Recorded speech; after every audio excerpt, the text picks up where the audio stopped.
قدم بہر قدم کے شاذلیان زندہ باد. الحمدللہ وحدہ والصلاة والسلام علی من لا نبی بعد. اما بعد فاعوذ باللہ من الشیطان الرجیم. بسم اللہ الرحمن الرحیم. یا ایہا الذین آمنوا اتقوا اللہ وقولوا قولا سدیدا. صدق اللہ العظیم.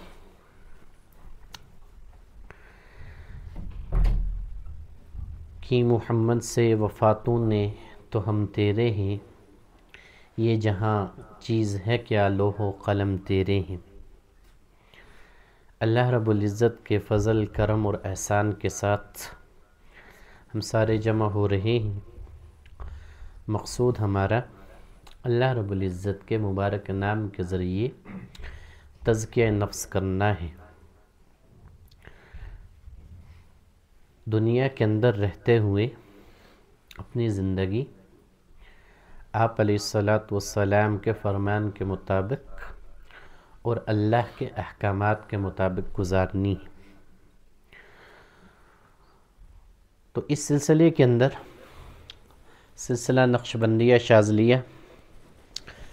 حضرت انسان کی ترجمانی کرتا ہے اور اللہ رب العزت کے مبارک نام کے ذریعے اس کو رجوع اللہ کرواتا ہے. چونکہ یہ علم باطن کا سفر ہے اور علم باطن کا جب انسان کسب کرتا ہے، اپنی فکر کو اللہ کی طرف موڑ کے اللہ کے مبارک نام کو اپنی زبان کے اوپر لا کے اپنی ذات کو سیدھی راہ پہ چلا کے، تو اللہ تبارک و تعالی اس علم باطن کو اس کے ظاہر کے اوپر لٹانا شروع کرتا ہے. جب علم باطن انسان کے ظاہر کے اوپر لوٹتا ہے تو انسان کے اوپر اس کے احوال کو کھولتا ہے، تو انسان اپنی حالت اور کیفیت سے آگاہ ہوتا ہے. سب سے بڑھ کے چیز جو اس کی سمجھ میں آتی ہے، اپنی ذات کو سمجھنا شروع کر دیتا ہے اور ایسے راستے کے اوپر چلنا شروع ہو جاتا ہے جس راستے کے اوپر چلتے ہوئے اللہ کا مبارک نام لیتے ہوئے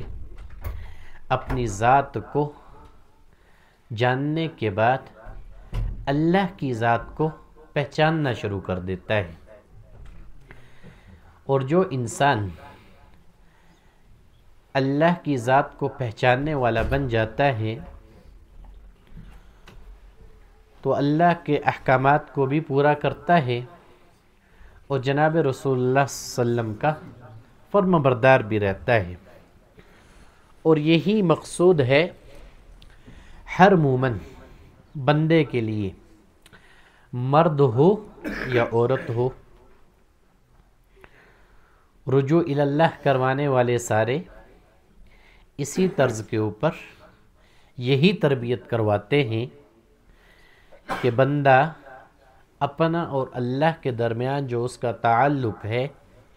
اس تعلق کو جان لے، پہچان لے اور اس راستے کی معرفت کو حاصل کر لے جس کے ذریعے سے اللہ تعالیٰ کو پہچانا جاتا ہے. بظاہر تو یہ مشکل لگتا ہے، کہاں میں اور کہاں وہ ذات، لیکن جس کو وہ اپنی طرف لے کے آتا ہے، اپنے راستے کے اوپر چلاتا ہے، تو اس کو پاک صاف کرتا ہے، دھوتا ہے، اس قابل بناتا ہے، پھر جا کے باطن کی اس کی آنکھ کو روشن کرتا ہے، کھولتا ہے، جس کے ذریعے اس کی معرفت کو وہ حاصل کر لیتا ہے. تو کائنات کے اندر جہاں بھی وہ نظر دوڑاتا ہے، اپنی زندگی کے اندر مشاہدہ کرتا ہے، تصرف اس کا خلق میں چلتا ہے، تو خلق میں تصرف چلتے ہوئے وہ خالق کی پہچان کر لیتا ہے. یہی اس کے اندر راز و نیاز ہے. جب انسان خالق کو پہچان لیتا ہے تو پھر اپنی ذات کو معصیت سے، نافرمانیوں سے نکال لیتا ہے۔ اور ایک صحیح بندہ مومن کا جو چلنے کا حق ہوتا ہے اللہ رسول کی راہ میں، اس طرز کے اوپر، اس طریقے کے اوپر اپنی ذات کو چلانا شروع کر دیتا ہے۔ اب معاونت اس کا شروع کے اندر جو چیز کرتی ہے اس کا استاد بھی ہوتا ہے، اور اس کے وہ اذکار بھی ہوتے ہیں، وہ اسباق بھی ہوتے ہیں، وہ اشغال بھی ہوتے ہیں جو ایک سالک سے کروائے جاتے ہیں راہ سلوک کے اندر، کہ جب یہ ان اشغال کو کرے، سلوک کے راستے کے اوپر چلتے ہوئے ان اوراد و وظائف کو کرے، تو یہ چیزیں وہ حقیقی کیفیات اس کی ذات کے اوپر لے کے آئیں، جہاں اس پہ وہ تصرف چلے جہاں سے وہ معرفت کو حاصل کرنا شروع کر دے۔ آہستہ آہستہ اللہ دل کی دنیا کو آباد کرتا ہے، اس کو کھولتا ہے، اس کے اندر اپنے نام کی تاثیر بناتا ہے، بنانے کے بعد وہ اس کی ذات کے اندر اثر کرنا شروع کر دیتی ہے۔ جب ذات کے اندر اثر کرتی ہے تو پھر اللہ تبارک و تعالی اس باطن کو اس کے اوپر ظاہر کرنا شروع کر دیتا ہے۔ اور یہاں جو اس کی ذات دنیا کے اندر رہتے ہوئے جس جہاں میں سفر کرتی ہے تو اپنی ذات کو بہترین انداز میں یہ عمل کے میدان سے گزارتا ہے، جو سب سے مشکل ترین کام ہوتا ہے کسی بھی بندے کے لیے، کہ کسی مجلس کا انتخاب کرنا، اور خاص کر کے وہ مجلس جہاں اللہ کے نام کے اوپر قائم ہو، پھر اس مجلس کے ساتھ اپنے آپ کو جوڑنا، پھر دنیا کے اس ماحول سے اپنی ذات کو نکالنا، تو یاد رکھنا یہ سارا ہوتا اللہ کی توفیق کے ساتھ ہے۔ اور اس میں طلب کا بڑا عمل دخل ہوتا ہے کہ کسی کے دل کے اندر بھی اگر یہ طلب ہو کہ میں کمزور ہوں، خطا کار ہوں، گناہ گار ہوں، کمزوریاں میری ذات کے ساتھ موجود ہیں، اس کے باوجود میں نے اللہ تبارک و تعالی کے در کو نہیں چھوڑنا، جناب رسول اللہ صلی اللہ علیہ وسلم کے در کو نہیں چھوڑنا، تو ایسے دل کو اللہ تبارک و تعالی اپنی ذات کی طرف موڑ لیتا ہے۔ اور جس دل کو اللہ تبارک و تعالی اپنی ذات کی طرف موڑ لے تو پھر اس دل کے اندر اپنی سمجھ بھی دینا شروع کر دیتا ہے۔ جب دل کے اندر اللہ تبارک و تعالی کی سمجھ آنا شروع ہوتی ہے تو وہ یہی اس کی زندگی کے اندر جو عمل اللہ کی ذات کے لیے کرنے کے ہوتے ہیں اور اس کو مشکل پیش آ رہے ہوتے ہیں، وہ عمل اس کی زندگی کے اندر آسان ہو جاتے ہیں۔ نہ فقط آسان ہوتے، بڑے ذوق کے ساتھ، شوق کے ساتھ، محبت کے ساتھ ان حکموں کی تعمیل کرنا شروع کر دیتا ہے۔ اور یہی وصف انسان کے دل کے اندر بنانے کے لیے صحبت کی ضرورت ہوتی ہے، ورنہ دل کے اندر بہت ساری نحوستیں، بہت ساری گندگیاں، بہت ساری غلاظتیں موجود ہوتی ہیں۔ تو شاہ ولی اللہ محدث دہلوی رحمۃ اللہ علیہ جیسے فرماتے ہیں، پہلے بھی آپ کو بتایا، دو چیزیں انسان کے کام آتی ہیں، ساتھی بھی اکثر پوچھتے۔ اب ان دو چیزوں کے اندر وہ مثال اس طریقے سے دیتے ہیں، زمین کے پر گندگی پڑ جائے، اگر وہ گندگی صاف نہ ہو رہی ہو تو اس کے طریقے دو ہوتے ہیں کہ وہ زمین اس قابل ہو جائے کہ وہاں انسان سجدہ کر سکے، عبادت کر سکے، اور وہ زمین تعظیم کے لائق ہو، تو اللہ رب العزت اس کے اوپر بارش کو اس قدر برسائے کہ وہ بارش برسے اور اس گندگی کو بہا لے جائے اور اس زمین کو پاک کر دے۔ اب بارش تو برسے گی، زمین کی گندگی کو دھوئے گی، اور یہیں پر اس زمین کو سوکھنا بھی ہونا ہے، اس زمین کو ہموار بھی ہونا ہے، اس کے لیے دوسری چیز جو اللہ تبارک و تعالی نے پیدا کی ہوئی ہے وہ سورج کی تپش ہوتی ہے، کہ وہ تپش جب اس زمین کے اوپر پڑتی ہے تو اس کو وہ سکھا دیتی ہے، اس کو اس قابل بنا دیتی ہے۔ تو فرماتے ہیں یہی حضرت انسان کے دل کی حالت اور کیفیت ہوتی ہے کہ انسان دل کی گندگی کو دھونا چاہ رہا ہو، دل کو صاف اور پاک کرنا چاہ رہا ہو، دل کو اللہ رسول کے قرب میں لے جانا چاہ رہا ہو، اپنی ذات کو راہ راست کے اوپر لانا چاہ رہا ہو، اپنی ذات کو عمل کے میدان میں کھڑا کرنا چاہ رہا ہو، تو اس کے لیے جو چیز تریاق بنے گی وہ اللہ کا مبارک نام ہوگا، یعنی کثرت ذکر ہوگا۔ وہ کثرت ذکر کرنا شروع کرے گا تو اللہ تبارک و تعالی اس کی دل کی نحوست کو دور کرنا شروع کر دے گا۔ پہلی چیز کے اندر اب جیسے بارش نے زمین کی گندگی کو صاف کرنے کے لیے اپنا کام کیا، ایسے ہی حضرت انسان کی دل کی گندگی کو دور کرنے کے لیے، اس کو صاف کرنے کے لیے اللہ رب العزت کا مبارک نام کام کرنا شروع کر دیتے ہیں۔ اور جیسے سورج اس زمین کے اوپر اس کی تپش آئی، اب سورج کی بھی تاثیر ہی ہوتی ہے زمین کی پاکی کی، کہ سورج کی اگر تپش بھی اس کے اوپر ہو تو وہ بھی اس گندگی کو جلا دیتا ہے، پاک کر دیتا ہے، صاف کر دیتا ہے، اس کا نام و نشان مٹا دیتا ہے۔ کہیں پاخانہ پڑا ہو، مشاہدہ کرنا، راستے میں آپ گزرو گے ہزاروں کی نظر پڑی ہوگی، لیکن مسلسل جب دھوپ پڑتی رہی ہو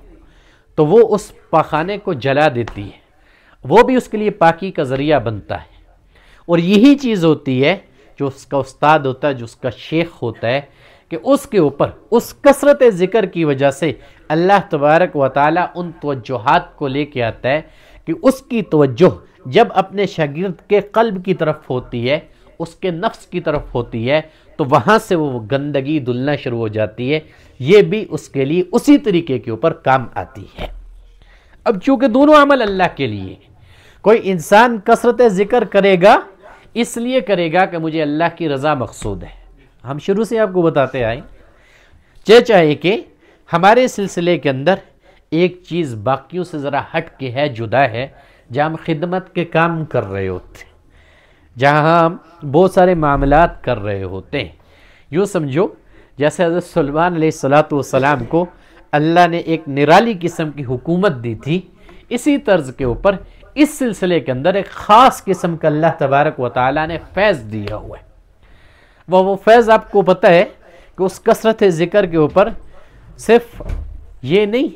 کہ آپ کا تزکیہ ہو رہا ہوتا ہے، خدمت کے میدان میں جب اللہ تبارک و تعالیٰ آپ سے کام لے رہا ہوتا ہے تو وہ مخلوق بھی جو آنکھوں سے نظر نہ آنے والی ہوتی ہے آپ کے ساتھ کام کرنا شروع کر دیتی ہے، اور اس میں بھی رضا آپ اللہ کی رکھتے ہو۔ یہ مقصد نہیں ہوتا کہ ہم کثرت ذکر کریں گے، اس کے اوپر موکلین کو قابو کر لیں گے،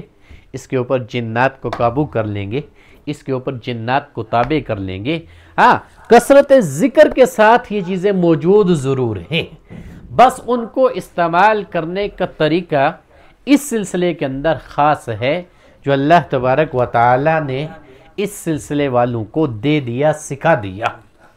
اور ایک عجیب انداز کے اندر کہ اس کی حکمت کو کوئی اور سمجھ سکتا ہی نہیں ہے جو اس کے ساتھ جڑا ہوا نہ ہو، اور اس کی معرفت کو کوئی اور پہچان سکتا ہی نہیں ہے جو خود عارف نہ ہو۔ جو خود حکمت والا ہوگا وہ اس کو سمجھ پائے گا، جو خود عارف ہوگا وہ اس کو پہچان پائے گا۔ نہ کوئی اس کی حکمت تک پہنچ سکتا ہے اور نہ کوئی اس کی معرفت تک پہنچ سکتا ہے۔ یہ تحدیث نعمت کے طور پہ بتا رہا ہوں کہ اللہ تبارک و تعالی نے اس کے اندر وہ خاصہ رکھا ہے جس کا مشاہدہ ہم آئے روز کرتے رہتے ہیں۔ اللہ تبارک و تعالی ہم جیسے گناہگاروں کے ہاتھوں سے بہت سارے لوگوں کو نکال رہا ہوتا ہے۔ شفا کا اختیار تو اس کے پاس ہے، ہمارے پاس نہیں ہے، تو وہ اس شفا کو اس ذکر کے ساتھ جوڑ دیتا ہے، اس کے ساتھ وہ جڑی ہوتی ہے۔ جب آپ اپنا معاملہ کرتے ہو تو اللہ تبارک و تعالی دوسروں کو شفا دیتا ہے۔ اب یہ اس کے اختیار میں، چاہے آپ کی پڑھنے کے اوپر کسی جن کو پیچھے لگا دے، اس کے ذریعے کام کروا دے، کسی فرشتے کو لگا دے، اس کے ذریعے کام کروا دے، فقط اس ذکر اللہ کی برکت سے آپ کے وجود کے اندر توجہ کی وہ کیفیت بنا دے کہ آپ کے پڑھنے کے ساتھ آپ کی توجہ دوسرے کے اوپر جانا شروع ہو جائے اور آپ کی توجہ کے اندر وہ اثر موجود ہو کہ اس کی نحوست کو وہ توجہ ہٹا دے۔ اب یہ اس کے اندر چیز موجود ہے۔ اب وہ تو ایک طرف بات ہوئی کہ دل کی غلاظت کو دور کرنے کے لیے کثرت ذکر ضرور، دل کو آباد کرنے کے لیے توجہ شیخ ضروری۔ اب یہی دو چیزیں آگے بھی کام کرتی ہیں، یاد رکھنا۔ یہی کثرت ذکر آپ کے وجود کے اندر وہ کیفیات بناتا ہے۔ جب آپ اپنی توجہ کسی کے اوپر لٹاتے ہو تو پھر اللہ تبارک و تعالی اس میں شفا کا امر ڈال دیتے ہیں، باقی انسان کوئی شافی نہیں ہو سکتا، یہ یاد رکھنا۔ چونکہ بہت سارے معاملات ایسے ہوتے ہیں جو کسی کی سمجھ میں نہ آنے والے ہوتے ہیں، اس لیے بہت ساری زبانیں دراز ہو جاتی ہیں، پتہ نہیں یہ کیا کر رہے ہوتے ہیں، پتہ نہیں کس طریقے کے اوپر کر رہے ہوتے ہیں۔ اسی لیے میں نے آپ کو کہا جو عارف ہوگا اس سے یہ پوشیدہ نہ ہوگا، ٹھیک ہے؟ عارف اس کو جانتا ہوگا، اور جو خود حکمت کے میدان میں ماہر ہوگا وہ کبھی آپ کا انکار نہ کرے گا، اور جس کو یہ پہچان نہ ہوگی وہ کبھی آپ کو سمجھ نہ پائے گا، وہ اپنے ہی انداز میں آپ کے لیے الفاظ کا انتخاب کرے گا۔ لیکن جو آگے جڑ چکا، جو اس کے ساتھ چل چکا، وہ بخوبی سمجھ چکا کہ اس کے اندر کیا چیز ہے، کیسے یہ اپنا اثر رکھتی ہے، اور یہ کیسے دوسرے کے اوپر اثر انداز ہوتی ہے۔ اور اس کے ساتھ توجہ فی شیخ جب انسان کے وجود کے اوپر آتی ہے تو وہ اس کے لیے رہبر اور رہنمائی کا کام کرتی ہے۔ پھر اس کے ساتھ یہ ہمارا وجود ہے، آپ کو پتہ ہے ایک زبان کے ساتھ ذکر ہو گیا، قلب کا جو ذکر ہوتا ہے وہ فکر کے ساتھ ہوتا ہے۔ جب آدمی مراقبات کرتا ہے اور اپنی توجہ اللہ کی طرف لوٹانا شروع کرتا ہے اور اس نور کا کسب کرنا شروع کرتا ہے کہ وہ نور آ کے اس کے دل کی دنیا کو آباد کرنا شروع کرتا ہے، جو باطنی بصیرت ہوتی ہے وہ اس تک پہنچانا شروع کر دیتا ہے، پھر یہ ظاہر کی آنکھ سے نہیں دیکھتا، یہ باطن کی آنکھ سے دیکھنے والا بن جاتے ہیں۔ یہ کمال ہے اس کے اندر۔ اور دوسری طرف بہترین انداز میں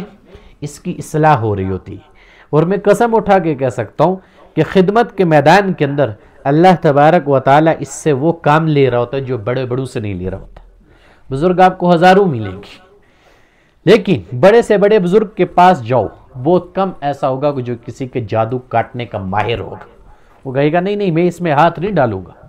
اس لیے نہیں ڈالوں گا، پتہ ہے کاٹوں گا تو میرے اوپر پلٹے گا، اس لیے ہاتھ نہیں ڈالوں گا۔ اگر ان شیاطین کو میں نے ہٹایا یہ سارے میرے پیچھے لگ جائیں گے، مجھے کون چھڑائے گا؟ بڑے بڑے کانپنا شروع ہو جاتے ہیں اور اس میں ہاتھ نہیں ڈالتے۔ مجھے کئی ساتھیوں نے بتایا بھی، حضرت فلاں کے مرید ہیں، اتنا عرصہ ہو گیا چلتے ہوئے، خلافہ کی بات کر رہا ہوں، نام نہیں لوں گا، لیکن علاج کروانے کے لیے آئے۔ میں نے کہا بھائی آپ کے حضرت نے، آپ کے شیخ صاحب نے علاج کیوں نہ کیا؟ کہتے ہیں فقط جی وہ ہمیں تزکیے کے اوپر ہی چلاتے ہیں کہ بس یہ آپ عمل کرو، اب آپ ہمیں یہ بتاؤ کہ ہم شیاطین سے اپنی جان کیسے چھڑوائیں۔ حضور کا فرمان کیا ہے نا، شیاطین کو سب سے زیادہ کس سے تکلیف ہوتی ہے؟ ذاکرین سے۔ اب ایک ذاکر ہوگا جو اپنی توجہ بھی اللہ کی طرف کر رہا ہو، اپنے دل کو بھی اللہ کی یاد سے آباد کرنا چاہ رہا ہو، اپنی فکر بھی اللہ کی ذات کی طرف موڑنا چاہ رہا ہو، اگر باطن کے شیاطین سے اس کو لڑنے کا طریقہ نہ آ رہا ہو تو وہ انسان ناکام ہو جاتا ہے۔ بڑا خطرناک راستہ ہے۔ اگر شیطان کے ہتھ کنڈو کو یہ پہچانتا نہیں ہے، اگر ان کے وار اس کی سمجھ میں نہیں آتے، یہ تو الحمدللہ اس سلسلے کے اندر یہ برکت موجود ہے کہ جس کے ساتھ آ کے جڑتا ہے، چلتا ہے، تزکیہ بھی ہوتا ہے اور حکمت کا حصول بھی ہوتا ہے، اور اس حکمت کے ذریعے بہت سارے لوگوں کو فائدہ پہنچ رہا ہوتا ہے، ان کی بدعقیدگی بھی ختم ہو رہی ہوتی ہے، ان کا عمل بھی درست ہو رہا ہوتا ہے، اور سارا معاملہ اللہ کی ذات کی طرف وہ لٹا رہے ہوتے ہیں۔ یہی اس میں ہمارا مقصد بھی ہے، کوئی اور نئی چیز نہیں ہے۔ تو خیر، اس کے بعد جب ہم وجود کے اوپر محنت کرواتے ہیں، بخوبی آپ کو پتہ چل چکا، زبان کا ذکر ہو چکا، فکر کا جو ذکر ہے وہ مراقبہ ہوتا ہے، جہاں اللہ کی طرف اپنی ذات کو بندہ موڑ لیتا ہے۔ اس کے بعد وجود کے حصوں کے اوپر اللہ کے مبارک نام کے ذریعے محنت کی جاتی ہے، اور وہ لطیف چیز ہے۔ اب ان لطائف کے اوپر محنت کرنے کے بعد انسان کو اپنی حال کا پتہ چلتا ہے، اس کے اوپر اپنی حالت کھلتی ہے، وہ اپنے حقیقت حال سے واقفیت حاصل کرتا ہے۔ اور لطائف جو انسان کے وجود میں موجود ہیں وہ بھی اتنی جلدی طے نہیں ہوتے۔ ہاں ایک چیز ہے، ایک لطیفہ اگر کھل جائے انسان کا تو وہ لطیفہ اس کا مددگار بن جاتا ہے، یعنی وہ اس کے وجود کا حصہ زبان کے علاوہ اللہ کا ذاکر بن گیا، اور وجود سے اس نے ان حجابات کو ہٹانا شروع کر دیا، اور جو اس کی نحوستیں غلاظتیں ہیں اس کے اوپر اس نے کھولنا شروع کر دی، تو انسان اس کا عارف بن جاتا ہے، وہاں سے بھی وہ معرفت کو سیکھ لیتے ہیں۔ اس کی اگر مثال میں آپ کو یوں دوں، لطیفہ نفس کو، پہلے لطیفے کو ہم لے لیتے ہیں۔ اب جب اس کے اوپر محنت کرتے ہیں کہ ہماری خواہشات ختم ہو جائیں، ہماری شہوات کے اوپر کنٹرول ہو جائے، اب نفس کے اوپر صرف شہوات کا نام نہیں، صرف خواہشات کا نام نہیں، بہت ساری چیزیں اس لطیفے کے ساتھ جڑی ہوئی ہوتی ہیں، ٹھیک۔ اب خواہشات کس چیز کا نام ہے؟ حضور کا فرمان کیا ہے کہ مومن شخص وہی ہوتا ہے جو چیز اپنے لیے پسند کرے وہی اپنے بھائی کے لیے پسند کرے۔ اب ایک آدمی کے پاس وہ چیز آ گئی ہو، ایک آدمی اس کو محبوب سمجھ رہا ہو، لیکن اپنے بھائی کے لیے ہی اس کو نہ لے رہا ہو، اس کو پوچھ نہ رہا ہو۔ اب اس کی حالت اچھی، اس کے اوپر بہترین معاملات چل رہے ہیں، اس کے رزق کے اندر وسعت، آج کے زمانے کی بات کر رہا ہوں، اکثر یہ چیز دیکھنے میں ملتی ہے، اور اسی کے مقابل اسی کا حقیقی بھائی، سگا بھائی، ایک والد کی اولاد، اس کے اوپر اگر ایسی تنگ دستی ہوگی تو یہ اس کو پوچھنے والا نہیں ہوگا۔ اب یہ بھی نفس کے اندر موجود ہے، یاد رکھنا، یعنی جو چیز خود کو تو محبوب لگ رہی ہے، دوسرے کے لیے اس کو محبوب نہیں سمجھ رہا۔ اب یہ سارے نفس کے اندر بہت ساری چیزیں ہیں۔ اب وہ شہوت کسی قسم کی بھی ہو سکتی ہے، اس کا غلبہ کسی انداز میں بھی ہو سکتا ہے، مال کے ذریعے بھی ہو سکتا ہے، اولاد کے ذریعے بھی ہو سکتا ہے، اور بھی بہت سارے ایسے معاملات ہوتے ہیں جو انسان کے نفس کے ساتھ جڑے ہوتے ہیں۔ ہر اس معاملے کو جو اللہ رسول کے حکموں کے خلاف ہو، انسان جب اس کے اوپر محنت کرتا ہے تو اپنے وجود سے اس کی نفی کرتا ہے۔ ظاہری طور پہ انہی شہوات کا غلبہ ہوتا ہے جس کی وجہ سے اس لطیفے کا کسب اس کو نہیں ہو رہا ہوتا، یا اس کے اوپر وہ کھل نہیں رہا ہوتا، یا جس کی وجہ سے اس کی ذات کو اس کو وہ سمجھا نہیں رہا ہوتا۔ جب حجاب اٹھیں گے، پردے ہٹیں گے، یہ کھلے گا، اللہ کے نام کے اوپر چلے گا، اللہ کے نام کا نور اس تک پہنچے گا، وہ نور جب بندے کی ذات کے اوپر ظاہر ہوگا تب جا کے بندہ اس کا عارف بنے گا۔ جب تک یہ کھلتا نہیں ہے، وہ حجاب ہٹتا نہیں ہے، یہ اس کے اوپر ظاہر نہیں ہوتا، تب تک یہ اپنے لطیفہ نفس کو ہی نہیں سمجھ پاتا۔ اب اس کا تعلق بھی سارا ناسوت کے ساتھ ہے، آسمان سے نیچے، یوں سمجھو ساتوں زمینوں کی تہ تک یہ سارا ناسوت کہلواتا ہے۔ اب ناسوت کے اندر اگر اس نے ترقی کرنی ہے، جہاں اللہ اس کے درجے کو بڑھا دے، تو سب سے پہلی چیز جو ہوگی اس کو جب اپنے اس لطیفے کے خلاف لڑنا پڑے گا، یعنی لطیفہ نفس کے خلاف، تو اس کی ہر کمزوری کو پہچاننا پڑے گا، ہر کمزوری کو دور کرنا پڑے گا، تب جا کے یہ اس نور کو اس کے اوپر ظاہر کر سکے گا، تب جا کے اس نور کو پہچان سکے گا۔ پھر پہچان فقط نہ ہوگی، اس نور کے ساتھ اس کو وہ علم منتقل کیا جائے گا جو اس کو اس کا لطیفہ نفس سمجھائے گا۔ اب یہ سارے غلبے اس کے اوپر ہوتے ہیں، یہ نہیں ہوتا کہ فقط آپ نے آ کے ذکر کر دیا، شروع کرنا شروع ہو گئے ہو، اور اگر وجود سے وہ چیزیں نہ نکلی تو یاد رکھنا کبھی بھی اس کے عارف نہ بن پاؤ گے۔ اسی لیے بار بار یہ تکرار کیا جاتا ہے، بار بار یہ سبق کو دہرایا جاتا ہے کہ یار ذکر کر رہے ہیں، اتنے آگے بڑھ رہے ہیں، پھر بھی کئی معاملات ایسے ہوتے ہیں جو ہماری ذات کے اوپر کھل نہیں رہے ہوتے۔ اس کی وجہ یہی ہوتی ہے کہ ہم تو اپنی پہلی ہی چیز سے باہر نہ نکل رہے ہوتے، اسی چیز کو ہم سمجھ نہ رہے ہوتے، اسی چیز کی جو مطابقت میں عمل کرنا ہوتا ہے وہ عمل نہ کر پا رہے ہوتے. کیوں؟ پہلی آیت مبارکہ جو پڑھی تھی یا ایھا الذین آمنوا اتقوا اللہ وقولوا قولا سدیدا، کہ ایمان والو تقوی کو اختیار کرو اور سیدھی بات کہو. تو سیدھی بات سب سے پہلے آپ کی ذات کے اندر چلے گی. وہ سیدھی بات آپ کی زبان کے اوپر آئے گی تو وہی آپ کو سیدھی راہ کے اوپر لے کے آئے گی. اگر وہ بات بھی آپ کی زبان تک نہیں آتی تو آپ کی ذات بھی، یاد رکھیے گا، سیدھی راہ کے اوپر نہیں آتی. یہ لطیفہ نفس ہے فقط. اب اس کے اندر بہت بڑا جہان ہے. ناسوت کوئی چھوٹا سا عالم نہیں ہے. پھر اسی لطیفے کے ساتھ بہت ساری چیزیں ایسی جڑی ہوتی ہیں جو انسان سمجھنا نہیں چاہ رہا ہوتا، جن کو انسان کچھ اہمیت دیتا ہی نہیں ہے، جبکہ خاص طور پہ وہی اہمیت کی حامل ہوتی. اب اسی طریقے کے اوپر جب نفس کو وہ اس طریقے کے اوپر طے کرتا ہے کہ اللہ تبارک و تعالی حضر راز و نیاز اس لطیفے کا اس کے اوپر کھول دے تو اس کے لیے یہ سفر کرنا آسان ہو جاتا ہے. ورنہ وہ صرف اسی میں گھومتا رہتا ہے. پرواز وہ کہتا ہے کہ بے شک میری آسمانوں تک پہنچ چکی، میں آنکھیں بند کرتا ہوں، تصور قائم کر لیتا ہوں، عرش معلیٰ میرے سامنے آنا شروع ہو جاتا ہے، میں آنکھیں بند کرتا ہوں، فرشتوں کے عالم میں پہنچ جاتا ہوں، فرشتوں کے معاملات میرے سامنے ظاہر ہوتے ہیں. یہ سارے تصورات ہوتے ہیں. یاد رکھنا، اگر کسی انسان کی بڑھائی کو دیکھنا ہو، اگر سلوک کی راہ کے اوپر چل رہا ہو، تو سب سے پہلے اس کی ذات کے اندر اس کے نفس کا عمل دیکھا جائے گا. اور نفس کا عمل بندہ اپنی ذات میں خود دیکھے گا کہ آیا میرے اندر سے یہ چیز نکلی یا نہ نکلی، آیا میرا اس کے اوپر کنٹرول ہوا یا نہ ہوا، آیا میں نے اپنی ذات کے اندر اس کے اوپر قابو پایا یا نہ پایا. جب یہ چیز وہ سیکھتا ہے، سمجھتا ہے، اپنی ذات کے اوپر اس کی مطابقت میں عمل کرتا ہے، تب جا کے وہ لطیفہ نفس کو طے کرتا ہے. پھر جا کے اس کے اندر وہ کیفیت پیدا ہوتی ہے جو قرآن حکیم بیان کرتا ہے، یا ایتھا النفس المطمئنہ، اے اطمینان پانے والے نفس، کہ اب تیرے اندر ٹھہراؤ آ چکا، اب تو اپنی ذات کو عبادت کے راستے کے اوپر ڈال چکا،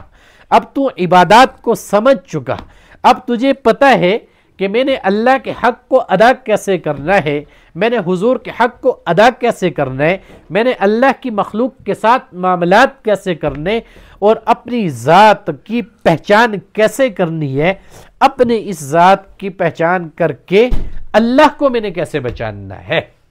تو یہ پہلا لطیفہ انسان کو اس راز و نیاز تک پہنچا دیتا ہے. یاد رکھنا، یہ صرف ایک لطیفے کی بات کر رہا ہوں. پھر اس کے ساتھ انسان کا دوسرا قلب جڑا ہوتا ہے. اب اس کے اوپر بھی وہی نفسانیت کا غلبہ ہوتا ہے. حضور کا فرمان تو ایک طرف یہ ہے کہ یہ اللہ کا عرش بنتا ہے، اور دوسری طرف انسان جب اس کے اندر بدگمانی لا رہا ہو، انسان جب اس کے اندر برائی لا رہا ہو، انسان جب اس کو یہاں سے پاک نہ کرنا چاہ رہا ہو، انسان جہاں اللہ کی نعمتوں کا شکر یہاں سے نہ کرنا چاہ رہا ہو، یاد رکھنا ایسے انسان کا بھی دل کا دروازہ کبھی نہیں کھلتا. یہ لطیفہ اس کے اوپر ظاہر نہیں ہوتا، یہ لطیفہ اس کو اپنا نور نہیں دیتا، اور اس نور کہ ایسا نور جو اس کو اس کی ذات کی پہچان کروا سکے. یہاں سے قرآن حکیم کہتا ہے نا وَنَحْنُ أَقْرَبُ إِلَيْهِ مِنْ حَبْلِ الْوَرِيدِ. اللہ کیا کہتا ہے؟ ہم تمہاری شارک سے زیادہ قریب ہیں. اور باطن کے معاملے کی جتنی پہچان ہوتی ہے، یاد رکھنا وہ سب سے زیادہ جس چیز سے ہوتی ہے یہاں سے ہوتی ہے، قلب کے ذریعے ہوتی ہے. کس چیز کے ذریعے ہوتی ہے؟ قلب کے ذریعے. نفس جو آپ کو سمجھائے گا آپ کی ذات کے متعلق سمجھائے گا، نفس جو آپ کو روکے گا آپ کی ذات کے متعلق روکے گا، نفس کی پہچان جو آپ کو کروائے گا آپ کی ذات کی پہچان کروائے گا. لیکن یہ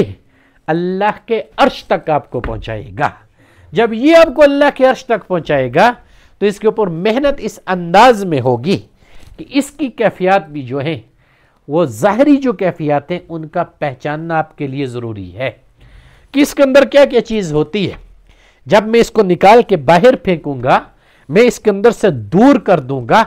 جب میں اس کو خالص اللہ کے لیے کر لوں گا کہ اس کے اندر صرف اللہ کی محبت کے علاوہ کسی کی محبت باقی نہ رہے، صرف اس کے اندر محبوب اللہ اور اس کے رسول رہ جائیں، تب جا کے اس کی حلاوت اور لذت حقیقی انسان کو آنا شروع ہوتی، تب جا کے اس کے راز اور نیاز سے انسان آشکار ہوتا ہے، پھر اس کو پتہ چلتا ہے کہ یہ عرش کی طرف کیسے سفر کرنا شروع کرتا ہے، پھر پتہ چلتا ہے یہ کیسے اللہ کا عرش بنتا ہے، اس کے اوپر بڑی محنت درکار ہے، تب جا کے اس کے راز و نیاز سے وہ واقفیت حاصل کرتا ہے۔ اس کے بعد لطیفہ روح، جب وجود کے اوپر ہم محنت کرتے ہیں ان لطائف کے ذریعے کہ یہ ہمیں اس باطن کے راستے کو آراستہ کریں، وہ اللہ کی تاثیر ان کے اندر بن جائے کہ وہ روشنی اور وہ نور ہدایت ہمیں عطا کریں، جس کے ذریعے ہم اپنی ذات کو شریعت کے اوپر بھی چلائیں، وجود کی گندگی کو بھی دور ڈالیں، تو یہاں انسان کے وجود کے اندر سب سے بڑی کیفیت جو ہوتی ہے، یاد رکھنا، وہ غیظ اور غضب کی ہوتی ہے۔ کس چیز کی ہوتی ہے؟ غیظ اور غضب کی۔ اب یہ ایسی کیفیت ہوتی ہے جو کہ فطرت کے اندر شامل ہے، وہ کبھی تبدیل نہیں ہوتی۔ فطرت اللہ التی فطر الناس علیہا لا تبدیل لخلق اللہ، فطرت تبدیل نہیں ہوتی، عادت ضرور تبدیل ہو سکتی ہے، یاد رکھنا۔ اب غصہ، شہوات، ٹھیک ہے، نفسانیت، انسان کا وجود اللہ تبارک و تعالیٰ نے بنا دیا، اب اس کے مادے کے اندر ان چیزوں کو رکھ دیا کہ یہ چیزیں اس کے وجود کے ساتھ موجود رہیں گی۔ کیا رہے گا؟ اس کے ساتھ نفس بھی موجود ہے، جہاں شہوات بھی آئیں گی، اس کے ساتھ قلب موجود ہے، جہاں نفسانیت کا غلبہ موجود ہوگا، اس کے ساتھ غصہ ہے، وہ کیفیت اس کے وجود کے اندر موجود ہے۔ اب اسی طریقے سے بغض ہے، اب فطرتاً اس کے اندر موجود ہے، ریا ہے، فطرتاً اس کے اندر موجود ہے، حسد ہے، فطرتاً اس کے اندر موجود ہے، کینہ ہے، فطرتاً اس کے اندر موجود ہے۔ اب یہ ساری چیزیں اس کے وجود کے ساتھ تعلق رکھتی ہیں، اب فطرتی طور پہ تو موجود ہیں، عادتاً دیکھا جاتا ہے کہ اس فطرت کا اس انسان کے اوپر غلبہ کتنا موجود ہے۔ اب یہ کثرت ذکر کیا کرتا ہے؟ اب آپ کی اس فطرت کو یہ ختم نہیں کرتا، یہ یاد رکھیے گا، اس فطرت کے تحت جو عادت آپ کے وجود کے اندر ہوتی ہے، اس عادت کے غلبے کو یہ ختم کرتے ہیں۔ مثال کے طور کے اوپر نفس کے اوپر انسان نے ذکر کرنا شروع کیا، اب نفس کی جب صفائی ہونا شروع ہوگی، یہاں نوجوان انسان ہوگا یا کوئی بھی ہوگا، اس کی شہوات کو وہ کنٹرول کرنا شروع کر دے گا۔ اب وہی عادت جو اس کی پہلے بدل نہ رہی تھی، کثرت ذکر کی وجہ سے اس کی وہ عادت تبدیل ہونا شروع ہوگی، فطرتاً وہ چیز اس کے باطن میں موجود رہے گی۔ اب اسی طریقے کے اوپر قلب کے اوپر محنت کرے گا، فطرتاً اب وہ نفسانیت اس کے دل کے اوپر موجود ہے، جس کی وجہ سے ایسے خیالات اس کے ذہن میں آتے ہیں، یا دل کے اندر وہ چیز پیدا ہوتی ہے جہاں سے انسان بد نظری کا انتخاب کرتا ہے یا بے حیائی کی طرف جاتا ہے، دل میں آتی ہے تو پھر آنکھ جا کے گناہ کرتی ہے۔ یاد رکھنا، تقاضا نفس کا ہوتا ہے، دل میں خواہش پیدا ہوتی ہے اور آنکھ اس گناہ کا ارتکاب کرتی ہے۔ اب وہ یہ ہوتا ہے، کثرت ذکر جب انسان کرنا شروع کرتا ہے، وہ کثرت ذکر کام یہی کرتا ہے، اس کی فطرت اپنی جگہ، لیکن اس کی عادت کو تبدیل کر دیتا ہے کہ اس کی فطرت کا غلبہ اس کی عادت کے اوپر سے ہٹنا شروع ہوتا ہے اور اس کی عادات تبدیل ہونا شروع ہو جاتی، اور یہی ظاہری طور پہ اخلاقیات ہیں جس کے اوپر سلاسل محنت کرواتے ہیں کہ انسان کا اخلاق درست ہو جائے، ظاہر کے اندر بھی باطن کے اندر بھی۔ ظاہر کے اندر آپ کی ذات کے عمل سے اس کی درستگی کا پتہ چلے گا، اور باطن کے اندر یہ جو آپ اللہ اللہ کرو گے، وہ محنت آپ کے باطن سے وہ تاثیر بنائے گی جو ظاہر کے اوپر لٹائے گی، اور آپ کی عادت درست ہونا شروع ہو جائے گی۔ اب غیظ اور غضب کی کیفیت انسان کے اندر موجود ہوتی ہے، اگر اس کا غلبہ انسان کے وجود کے اوپر ہو، اس کے اوپر انسان اللہ اللہ بھی کر رہا ہو، تب بھی جب تک ظاہری طور پہ کوشش نہیں کرتا کہ اپنے وجود سے میں نے اس چیز کو ختم کرنا ہے، اپنی اس عادت کو پیچھے چھوڑنا ہے، اور جو اس کی حقیقی کیفیات ہیں اس اللہ اللہ کی برکت سے میں نے وہ حاصل کرنی ہے، تب جا کے اس لطیفے کا بھی حصول انسان کو ہوتا ہے۔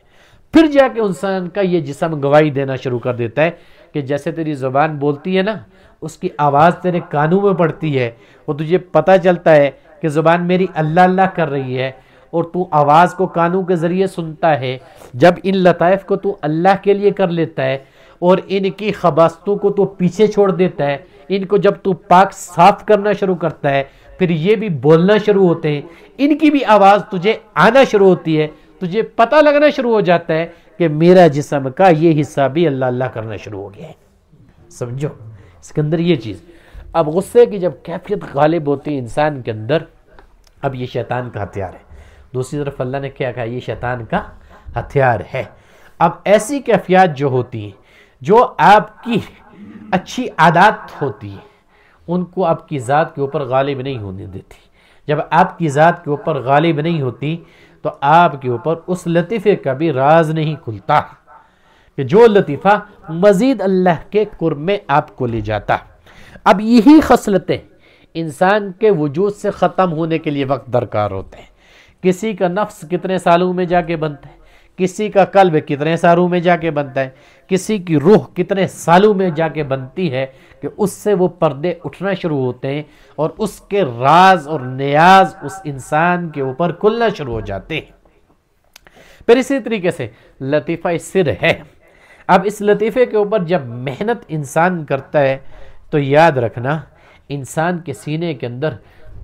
فطرتاً جو اس کے سینے کے اندر موجود ہوتی ہے وہ بغض ہوتا ہے۔ اب بغض ایسی چیز ہے جس کو انسان سینے کے اندر دبا کے رکھتا ہے، اس کو انسان ظاہر نہیں کرنا چاہ رہا ہوتا۔ کسی کا بغض ہوگا ظاہری طور پہ زبان سے اقرار نہ کرے گا، سامنے سے اس کے معاملات میں نہ آئے گا، لیکن دوسرے سے ضرور کہے گا کہ یار یہ آدمی ٹھیک نہیں ہے، اس کے ساتھ ایسا معاملہ نہ کریو، اس کے ساتھ وہ معاملہ اختیار نہیں کرنا۔ اب یہ سارے اس کی پیٹھ پیچھے یہ سارے معاملات اس لیے کر رہا ہوتا ہے، اس کا بغض اس کے سینے کے اندر موجود ہوتا ہے جس کو وہ صاف نہیں کر رہا۔ اب بغض کی بھی کئی اقسام ہوتی، بعض اوقات کسی کو کوئی بات بری لگی، اس نے اس کے مزاج کی مخالفت میں کر دی، اب اس مخالفت میں آ کے اس نے اس بات کو اپنے سینے کے اندر دفن کر دیا۔ جب سینے کے اندر دفن کیا اس کو نکالتا تو نہیں ہے، اسی لیے قرآن حکیم بھی بیان کرتا ہے وَحُصِّلَ مَا فِي الصُّدُورِ، قیامت والے دن اللہ سینوں سے حاصل کرے گا جو کچھ ان کے اندر ہوگا۔ اب ایک آدمی دنیا کے اندر سے ان بیماریوں کے ساتھ چلا گیا جس نے نہ خدا کو طلب کیا نہ خدا کے راستے کو طلب کیا، تو یاد رکھنا وہ سستی اور کاہلی کی موت مرا، ان ساری چیزوں کو اپنے وجود کے ساتھ لے کے گیا جس نے ان کو پاک صاف کرنے کی کوشش نہ کی۔ اسی لیے کل جب زبان کے اوپر مہر لگے گی، اسی لیے کل وہاں اعضاء ان چیزوں کا اظہار کریں گے اور یہ اعضاء بولیں گے، گواہیاں دیں گے۔ یہی سینہ کہے گا ہاں اس کے اندر فلاں فلاں کا بغض موجود تھا، فلاں بات کے اوپر فلاں چیز کی وجہ سے فلاں کے ساتھ اس کے سینے کے اندر موجود تھا۔ قرآن حکیم تو پہلے بتا رہا ہے نا وَحُصِّلَ مَا فِي الصُّدُورِ کہ ہم سینوں سے حاصل کریں گے کہ ان سینوں کے اندر تھا کیا۔ تھے تو یہ بڑے دعوے دار کہ ہم عبادت گزار ہیں، تھے تو یہ بڑے دعوے دار ہم پہلی صف کے اندر نماز پڑھنے والے، تھے تو یہ بڑے بڑے دعوے دار کہ ہم تو تہجد گزار ہیں، تھے تو یہ بڑے دعوے دار کہ ہم زبان سے سیدھا کلام کرنے والے۔ اب سینہ تو اللہ کھولے گا، اس کو اللہ سامنے لے کے آئے گا کہ اس کے سینے کے اندر آخر تھا کیا۔ اب وہ سینہ جس نے دنیا کے اندر رہتے ہوئے محنت کی ہوگی، جس نے اس کو پاک صاف کرنے کی کوشش کی ہوگی، وہی سینہ اللہ تبارک و تعالیٰ کے سامنے صاف ظاہر ہوگا، وہی اللہ کے سامنے کھلے گا۔ اور جس سینے نے سب کچھ اپنے اندر دبا کے رکھا ہوگا اس نے خاک وہاں ظاہر ہونا ہے، وہ تو اپنی اسی برائی کے ساتھ ہی اللہ کے ہاں چلا گیا ہے۔ اب میں معاملے کو نہیں جانتا ہوں کہ انجام کیا ہونا ہے، لیکن اس کے متعلق خود قرآن حکیم وضاحت کر رہا ہے، خود اللہ تبارک و تعالیٰ بتا رہا ہے کہ میں اس سینوں سے حاصل کروں گا۔ اب ظاہری طور پہ بھی صوفیہ جب محنت کرواتے ہیں کہ اس کے اسرار اور رموز آپ کی ذات کے اوپر کھلے، اگر آپ اس کے اسرار اور رموز کو جاننا چاہتے ہو تو یہ بھی اپنے اندر ایک بہت بڑا جہان رکھتا ہے، جس جہان کے اوپر آپ محنت کرو گے، اس محنت کے ذریعے اس کو کھولو گے، اس کی گندگی کو دور کرو گے جو بغض کی صورت میں ہوگی، اور بغض کی کئی اقسام ہوتی ہیں، تو ایک کیفیت بھی تیرے سینے کے اندر باقی نہ رہے، اس کے بعد دیکھ اللہ کا نور تیرے سینے میں اترتا کیسے ہے، تجھے شرح صدر کرواتا کیسے ہے، تیرے سینے کو اپنی ذات کے لیے کھولتا کیسے ہے، تیرے سینے کے اندر اپنی اور اپنے محبوب کی محبت کو ڈالتا کیسے ہے۔ اب یہ اسی کے اندر ڈرے گا جو محنت کرے گا، اسی سینے کے اندر جائے گا جو اپنے سینے سے بوجھ کو نکال کے باہر پھینکے گا، اسی سینے کے اندر وہ نور ہدایت بن کے اترے گا جو انسان کی رہنمائی ظاہر کے اندر کرے گا۔ یہ دور ہوگی تب جا کے اس کی حقیقی کیفیت تک انسان پہنچے گا۔ موازنہ انسان اپنی ذات میں کر سکتا ہے، ہر ایک چاہے کوئی بھی ہو، عام آدمی ہو، خاص آدمی ہو، چھوٹے درجے کا ہو، بڑے درجے کا ہو، جس کو اللہ تبارک و تعالی نے عقل کی نعمت دے دی اور وہ یہ سمجھتا ہے کہ میں اللہ کے لیے عمل کر رہا ہوں، تو اپنی ذات کو محاسبے کے میدان میں لے کے آ جائے۔ جب اپنی ذات کو محاسبے کے میدان میں لے کے آئے گا تو اپنی ذات کو سامنے کھڑا کر لے، کھڑا کرنے کے بعد اپنی ذات سے سوال کر سکتا ہے کہ نفس ہے کہاں پہ چل رہا ہے، دل ہے اس کا معیار کہاں ہے، روح ہے تو اس کس مقام کے اوپر کھڑی ہے، سینہ ہے تو میرے سینے کے اندر کیا چیز موجود ہے۔ اس کے بعد لطیفہ خفی آتا ہے جس کے اوپر انسان محنت کرتا ہے اور وہ انوارات اور برکات اس کو حاصل نہیں ہو رہی ہوتی، تو یاد رکھنا اس لطیفے کے اندر جو ظاہری طور پہ انسان کی مخالفت میں چیز ہوتی ہے، یاد رکھنا پتہ کیا ہوتی ہے؟ حسد ہوتا ہے۔ اب بات وہی ہے، فطرت اللہ التی فطر الناس علیہا، فطرتی طور پہ ہر انسان کے وجود کے اندر یہ کیفیت ضرور موجود ہوگی، کوئی اس کے دعوے دار نہیں ہے کہ میرے اندر نہیں ہو سکتی، یا میں کسی سے کلام کروں گا، کسی کے ساتھ میرا معاملہ پیش آئے گا تو اس کا حسد میرے وجود کے اندر نہ آئے گا، یہ کہنے والا جو ہوگا جھوٹ ہوگا، ٹھیک ہے؟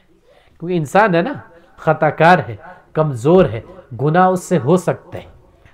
اپنے آپ کو گناہگار ہی اس کو سمجھنا چاہیے، نیکوکار نہ سمجھنا چاہیے۔ یہ تو محض کوئی بھی نیکی کے کام کی توفیق اللہ دے رہا ہوتا ہے تو اس بندے کے ساتھ یہ رب کی طرف سے احسان عظیم ہوتا ہے جس کی وجہ سے اس کو نیکی کی توفیق مل رہی ہوتی۔ ہم تو وجود کے اوپر محنت کر رہے ہیں، ہم اس وجود کے راز و نیاز کو جاننا چاہتے ہیں، ہم اس کے راز کو آشکار اپنی ذات کے اوپر کرنا چاہتے ہیں جہاں ہمیں معرفت اللہ کا علم حاصل ہو۔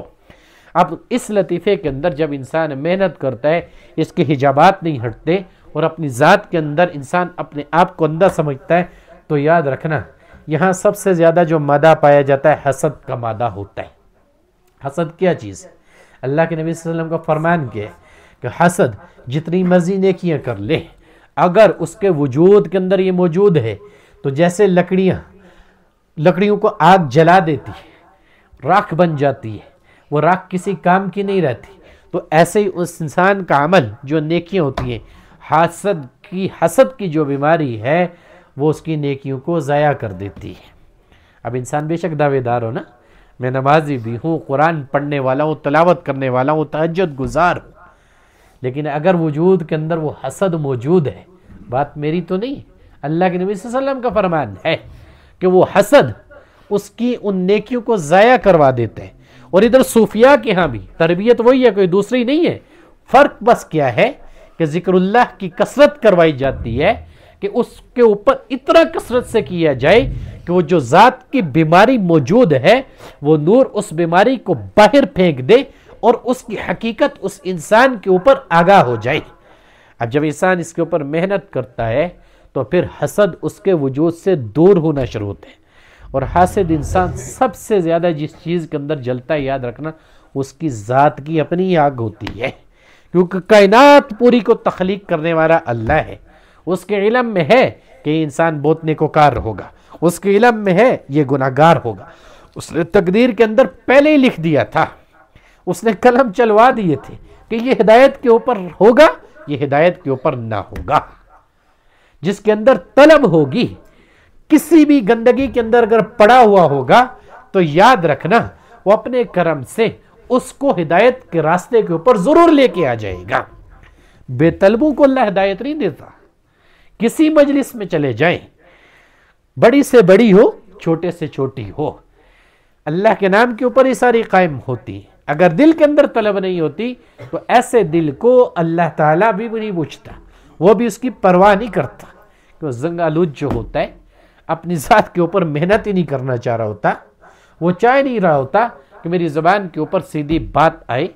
میرا وجود سیدھی بات کی مطابقت اختیار کرے، اس کی مخالفت کے اندر نہ جائے۔ تو خیر، جب اس کے راز و نیاز کو انسان حاصل کرنا چاہے اور وہ چیزیں اس کی ذات کے اوپر آشکار ہونی چاہیے، یہ یاد رکھنا اپنی ذات کے حسد کو اس کو ختم کرنا پڑے گا، تب جا کے اس لطیفے کی کیفیت اس کو معلوم ہوگی، اور یہی ہے جس کی وہ باطن کی آنکھ نکلتی ہے، جو انسان کو مشاہدہ کرواتی ہے، توجہ دل میں آتی ہے، اور نظارہ انسان اس لطیفے سے کر رہا ہوتا ہے، اس لطیفے سے مشاہدہ کر رہا ہوتا ہے،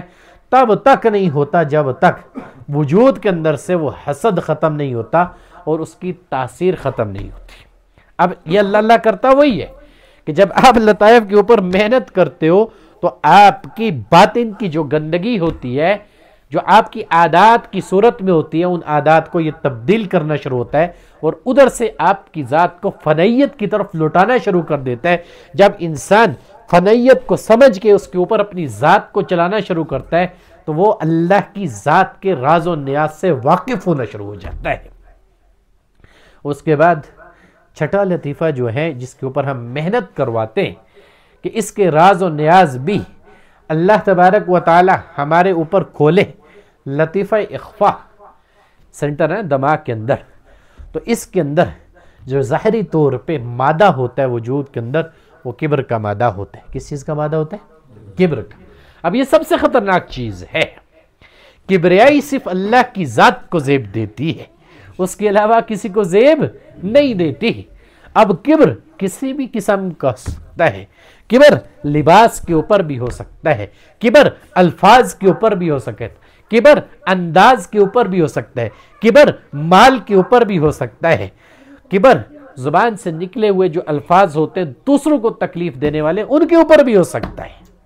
جو متکبر آدمی جو ہوتا ہے اپنے آپ کو ارفع و اعلیٰ سمجھتا ہے،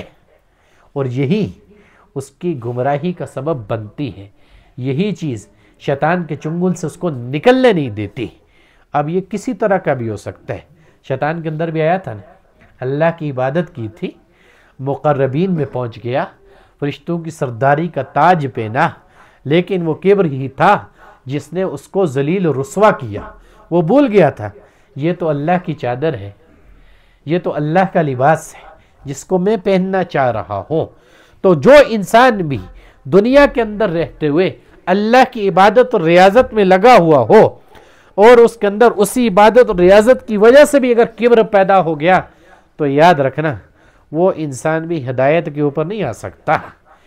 جو صفت اللہ کی ذات کے ساتھ خاص ہے، رب کی ذات کے علاوہ کسی کے ساتھ خاص نہیں ہے، وہ اس کو اپنے وجود کے اوپر لینا چاہ رہے، اس کو اپنے انداز کے اوپر لینا چاہ رہے، اس کو اپنے معاملات کے اوپر لینا چاہ رہے، تو یاد رکھیں ایسے انسان کو یہی صفت لے ڈوبے گی۔ اس کی مثال حضور علیہ السلام عرش معلیٰ کے اوپر گئے نا، روایات میں آتے ہیں کہ محبوبہ ہم نے تجھے اپنے پاس بلا لیا، دیکھ آج ہم نے ساری کائنات کا نظام تیری ذات کے لیے سجا لیا، ہمارے پاس آئے ہو، اب ہم تمہیں اس نعمت سے نواز رہے ہیں، اب بتاؤ ہمارے لیے کیا کر رہے ہو؟ کہا ربا جو چیز میں لے کے آیا ہوں، جو میرے پاس ہے تیرے خزانے میں نہیں۔ اچھا محبوبہ بتا تو صحیح کون سی ایسی چیز ہے جو ہمارے خزانے میں نہیں ہے؟ تو حضور نے فرمایا اللہ تیرے پاس کبریائی ہے اور بندے کے پاس عاجزی ہے، تو عاجز نہیں ہے، میں عاجز بن کے تیرے دربار میں آیا ہوں، بتا نا یہ صفت تیرے اندر موجود ہے؟ اللہ نے کہا نہیں، میرے پاس تو کبریائی ہے، اور اللہ کی ذات کو کبریائی ہی زیب دیتی ہے۔ تو یہ کبر بھی بہت ساری قسموں کا ہوتا ہے، یاد رکھنا، جو بندے کے وجود کے اوپر ہوتا ہے، جو معرفت کے راستے میں آگے بڑھتے ہو اس کے آڑے آتا ہے، جس کی وجہ سے سالک کو اس لطیفے کا حصول نہیں ہو رہا ہوتا۔ اب یہی صوفیاء کی تربیت ہے، کوئی نئی چیز نہیں ہے۔ اب شریعت کے اوپر بھی آپ جب چلو گے ظاہری طور کے اوپر، تو شریعت بھی انہی چیزوں کا حکم دیتی ہے، لیکن یہاں انسان چونکہ پریکٹیکل کر کے گزرتا ہے، یہاں انسان کو اس کیفیت میں ڈالا جاتا ہے، ڈالنے کے بعد اس کیفیت کو اس کے اوپر کھولا جاتا ہے۔ جب وہ کیفیت کھلتی ہے تو انسان آسانی کے ساتھ اس کیفیت کی پہچان کر لیتا ہے، اور اس کو پتا ہوتا ہے کہ جب مجھے اس کی پہچان حاصل ہو گئی تو میرے اس لطیفے کے ساتھ معرفت کی کون سی قسم موجود ہے۔ ٹھیک ہے، اب یہ ساری وہ چیزیں ہیں جو ان لطائف کے ساتھ جڑی ہوتی ہیں۔ ساتھ میں لطیفہ قلب کے متعلق دوبارہ بتائیں۔ اب لطیفہ قلب جو ہے، یاد رکھنا، اس کے اندر جتنے بھی خیالات ہوتے ہیں نفسانیت کے، نفسانیت کہتے ہیں ایک ایسا غلبہ جو انسان کے دل کے اوپر طاری ہو۔ اب دل کے اندر کسی بھی چیز کی خواہش پیدا ہوتی ہے، مثال کے اندر دل کو کوئی چیز اچھی لگی، اب دل قبول کرتا ہے تو آنکھوں کو اچھی لگتی ہے، دل میں اس کی اہمیت پیدا ہوتی ہے تو ذہن اس کو تسلیم کرتا ہے، دل کے اندر اس کی حلاوت اور لذت آتی ہے تب اس کا لطیفہ نفس اس کو قبول کرتا ہے۔ تو یہ نفسانیت کی کیفیت جو ہوتی ہے، ان کا تعلق نفسانی غلبہ ہوتا ہے دل کے اوپر، کہ میرا دل چاہ رہا ہے اس کام کو کرنے کا، میرا دل چاہ رہا ہے یہاں سے گزرنے کا، میرا دل چاہ رہا ہے اس چیز کو لینے کا۔ تو یہ غلبے دل کے ساتھ تعلق رکھتے ہیں، اور یہ جو نفسانیت کی وجہ سے اگر ہوں، دل ان کے اندر گرفتار ہو، تو یاد رکھنا یہاں دل کا بھی نور ہدایت جو ہے اس تک انسان رسائی حاصل نہیں کرتا، اس کے راز اور نیاز اس کے اوپر نہیں کھلتے، اس لیے کہ یہ جو اس کا دل ہے، حضور کا فرمان یہ ہے کہ یہ اللہ کا عرش بنتا ہے۔ جب یہ اللہ کا عرش بنے گا تو ماں سوائے اللہ کے اس کے دل کے اندر کسی قسم کا کوئی خیال باقی نہ رہے گا،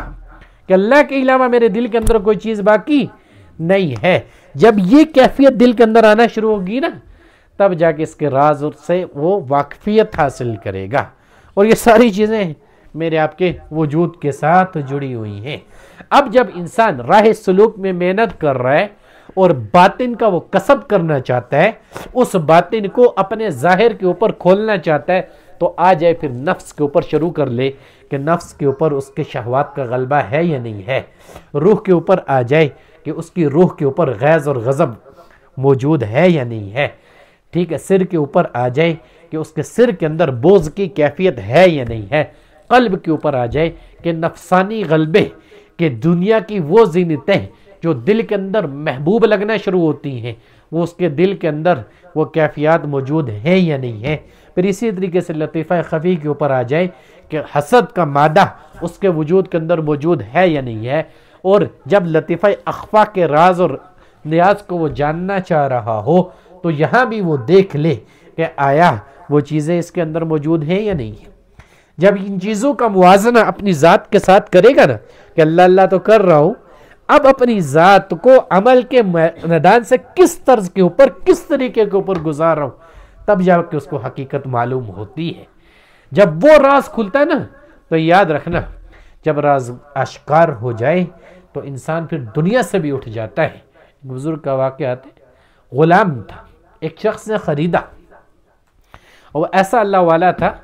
کہ ہمیشہ اس کی کیفیت یہ ہوتی تھی، دل کے اندر اللہ کو یاد رکھتا تھا،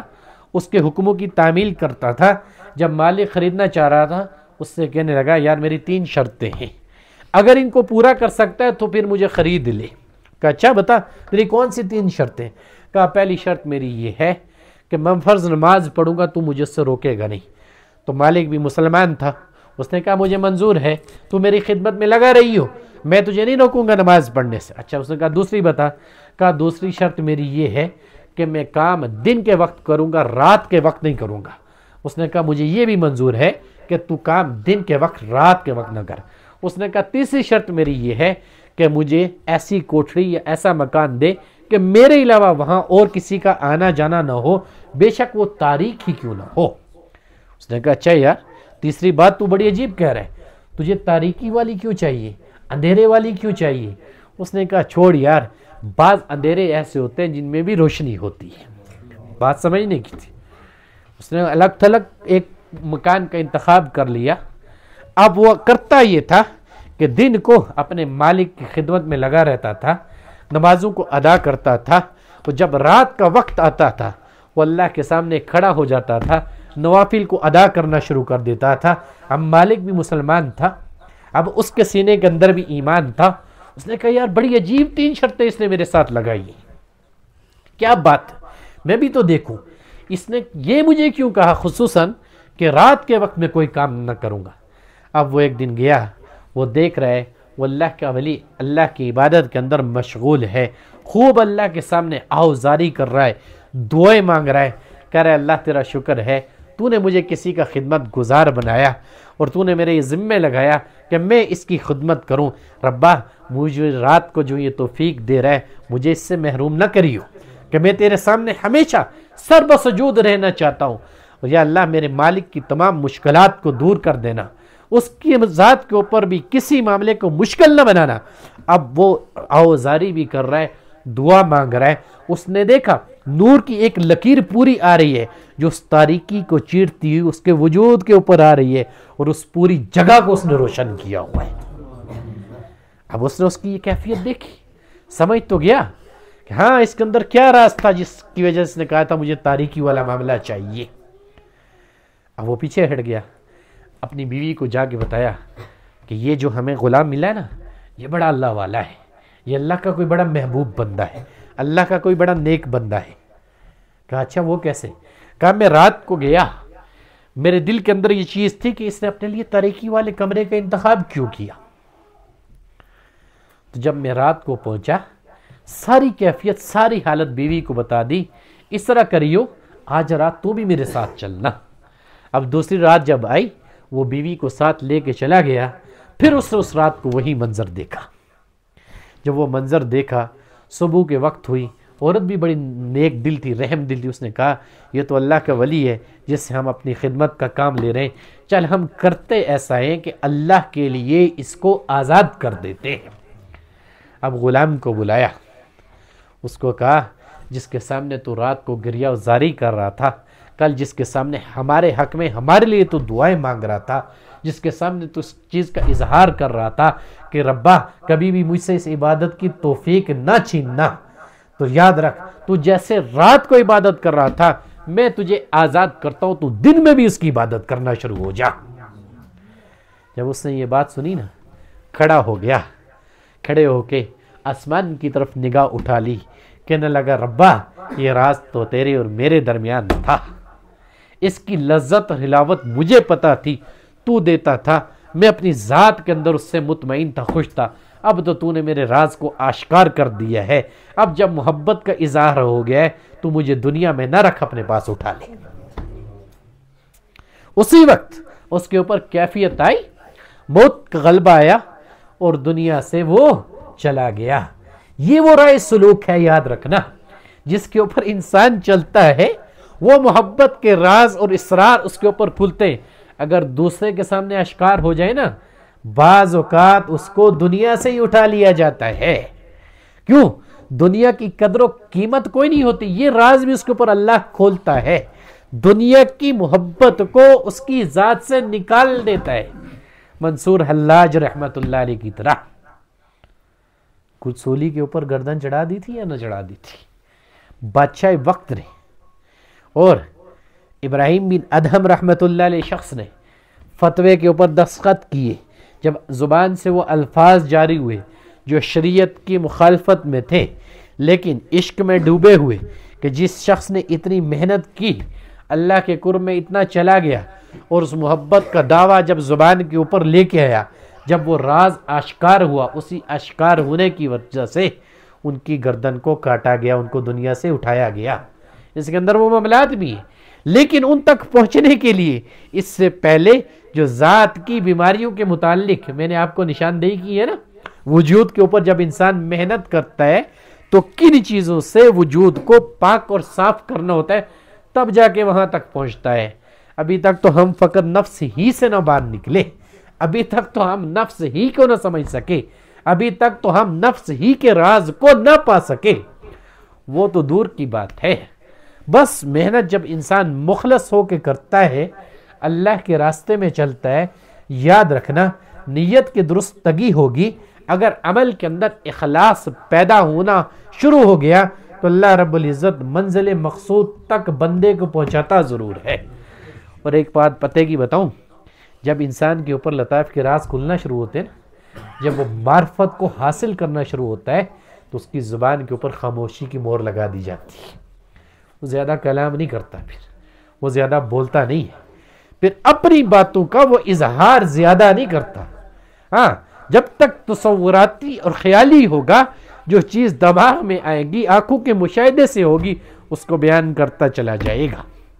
اس میں وہ منازل اڑ کے طے کرتا جائے گا. لیکن حقیقی کیفیت جب اس کے اوپر آئے گی، جب اس کا عارف بنے گا، تو زبان کے اوپر خاموشی آ جائے گی، پھر زبان اس کا اظہار ہی نہ کر پائے گی. اگر اظہار ہو گیا تو یاد رکھنا، راز جب آشکار ہو جاتا ہے تو بندے کو دنیا سے اٹھا بھی لیا جاتا ہے. یہ بھی یاد رکھنا، اتنا آسان سفر نہیں ہے یہ. کوئی یہ سمجھے کہ تسبیح ہلا لی، جن بگانا آ گیا، علاج اور معالجہ آ گیا، جہاں اس کی محبت کو دل کے اندر لے کے آؤ گے نا، تو وہ بڑا مشکل کام ہے. جہاں ذات کا ہر عمل اس کی ذات کے لیے کرنا ہوتا ہے اور اپنے وجود کو اس راستے سے گزارنا ہوتا ہے، اس میں بڑا وقت لگتا ہے. بس انہی چیزوں کو کوئی بھی انسان یہ سمجھنا چاہے کہ میں کس مقام کے اوپر، کس جگہ میں راہ سلوک کے اوپر چل رہا ہوں، اچھے طریقے سے اپنی ذات کا موازنہ کر سکتا ہے کہ میرا نفس کس جگہ کھڑا ہے، میرے دل کا کیا مقام ہے، میری روح کس جگہ کے اوپر قائم ہے، میرے سینے کے اندر کیا ہے، میرا خفی کس مقام کے اوپر ہے، میرے اخفا کی کیا حالت ہے. اپنی ذات کا تو اس کو پتا ہے نا، دوسرا کوئی جانے یا نہ جانے، اپنی ذات کو تو انسان بخوبی سمجھتا ہے، جانتا ہے. تو اسی لیے قرآن حکیم نے یہی بیان کیا، یا ایھا الذین آمنوا اتقوا اللہ وقولوا قولا سدیدا. یہاں تک نہیں، اللہ یہ کیوں کہا اللہ نے جملہ، یصلح لکم اعمالکم ویغفر لکم ذنوبکم، تاکہ اصلاح کرے تمہارے اعمال کی، ویغفر لکم ذنوبکم، جب تمہارے اعمال کی اصلاح ہوگی تمہارے گناہوں کو وہ معاف کر دے گا. ٹھیک ہے، اور وہ بڑا بہترین معاف کرنے والا ہے. قول جب سیدھا ہو جائے گا اور اس کی قول کی مطابقت میں انسان کی ذات کا عمل ہو جائے گا، بس وہ انسان کامیاب ہو جائے گا. اور اکثریت مفسرین کو جہاں تک میں نے پڑھا ہے، اس آیت مبارکہ سے وہ مراد لیتے ہیں لا الہ الا اللہ محمد الرسول اللہ. اور اسی کلمے کی بنیاد کے اوپر تمام صوفیاء کی عمارت قائم ہے. بس جو اس چیز کو سمجھ گیا اور اس کی مطابقت میں اپنی ذات کو عمل کے میدان سے گزارا، آج نہ صحیح تو کل صحیح، اللہ اس کو ضرور بھی ضرور کامیاب کر دے گا. تو بس اللہ تعالیٰ اس رائے سلوک میں چلتے ہوئے ہماری مدد فرمائے، اس کی مطابقت میں ہمیں عمل کی توفیق عطا فرمائے، ہمارے وجود کے اندر جو کمیاں کوتاہیاں اللہ ان کو دور فرمائے، اور اس کی برکت سے ہم سب کے صغیرہ کبیرہ گناہوں کو معاف فرمائے. ہمارے پڑھنے پڑھانے کا ثواب تمام انبیاء کرام کو پہنچائے، بخصوص نبی علیہ الصلاۃ والسلام کو پہنچائے، تمام صحابہ کرام صحابیات حضرات اہل بیت کو پہنچائے، تمام تابعین تبع تابعین سلف صالحین بزرگان دین اسلام کو پہنچائے، بالخصوص سلسلہ نقشبندیہ شاذلیہ کے بزرگوں کو پہنچائے. بالخصوص کی برکت سے حضرت شیخ کا فیض، اس سلسلے کا فیض اللہ 400 عالم پھیلائے. بندہ فقیر کے ساتھ جڑی جتنی بھی خانقاہیں، اللہ سب کی خانقاہوں کو اپنے دربار میں قبول و منظور فرمائے. جتنے ساتھی محنت کر رہے ہیں ان سب ساتھیوں کی محنتوں کو اللہ دربار میں قبول و منظور فرمائے. جتنے بھی ہمارے ساتھ چلنے والے بچے ہیں، بوڑھے ہیں، مرد ہیں، عورتیں، اللہ سب کو اپنے دربار میں قبول و منظور فرمائے. اس سلسلے کی برکتیں، خیریں ان سب تک پہنچائے. اور جو پریشان حال ہمارے پاس آتے ہیں اللہ ان کی پریشانیوں کو دور فرمائے. جو بے روزگار آتے ہیں اللہ ان کو حق حلال کا روزگار عطا فرمائے. جو بے اولاد آتے ہیں اللہ ان سب کو نیک صالح اولاد عطا فرمائے. جو رشتوں کے مسئلے میں پریشان ہیں اللہ ان کی پریشانیوں کو دور فرمائے. اللہ تمام مسلمانوں کے حال کے اوپر رحم فرمائے. بالخصوص اللہ ملک پاکستان کی حفاظت فرمائے. بالخصوص اللہ ملک فلسطین کے مسلمانوں کی مدد نصرت فرمائے. ہمارے عزیز و قریب جو دنیا فانی سے رخصت ہو چکے، اس کی برکت سے اللہ ان کی مغفرت فرمائے. جن کی مغفرت ہو چکی اللہ ان کے درجات بلند فرمائے. اللہ ہم سب پتنگان زندہ باد.